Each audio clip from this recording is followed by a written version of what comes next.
Je m'appelle François Guillon et je dirige la société Les Bières de Montmorillon, une brasserie artisanale et bio dans la Vienne.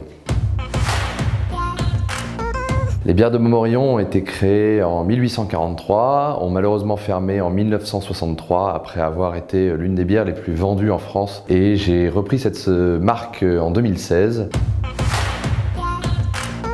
J'ai d'abord sous-traité la production à côté de Bordeaux pendant presque un peu plus d'un an. Puis ensuite, j'ai eu la possibilité d'acheter des machines. Et donc j'ai pu installer les machines à Montmorillon, recruter un Montmorillonnais pour m'aider dans la partie production. Et donc depuis un an, l'outil de production fonctionne à plein régime.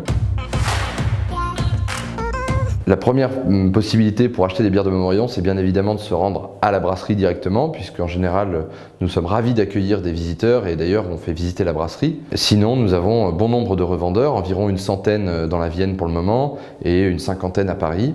Et on commence aussi à en avoir quelques-uns à l'étranger. Une des manières pour nous de faire différemment, c'est d'innover et en osant faire des produits un peu différents. C'est pour ça que nous avons lancé récemment une bière vieillie en fût de pinot. Par ailleurs, nous sommes les premiers en France à lancer la bière au pain. Ce qui m'a d'abord motivé, c'était l'envie d'entreprendre, également un petit peu de jalousie parce que ma femme s'amusait énormément dans son travail et moi pas du tout, et donc je trouvais ça pas juste, donc il a fallu que je me lance. J'ai déjà participé à Créavienne l'année dernière, c'était vraiment le tout début de mon aventure entrepreneuriale. Aujourd'hui, la société est bien en place, l'outil de production est performant et autonome, et donc du coup, aujourd'hui, j'ai une vraie société à présenter au concours Créavienne. Donc évidemment, le concours Créavienne serait une superbe récompense pour le travail accompli à la fois par mes équipes, également une récompense pour les investisseurs qui croient en ce projet, et pour moi évidemment, parce que j'y crois à fond.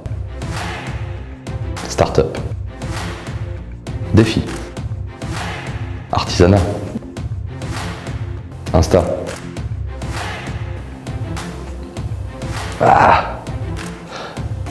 Tony Stark. Parce que Bruce Wayne, il n'a pas de pouvoir magique. Cela dit, Tony Stark non plus. Il est juste très inventif. Allez, Tony Stark quand même. Aller à la vitesse de l'émir, j'en ai bien besoin dans mon métier. Gagnant, Made in France avant tout.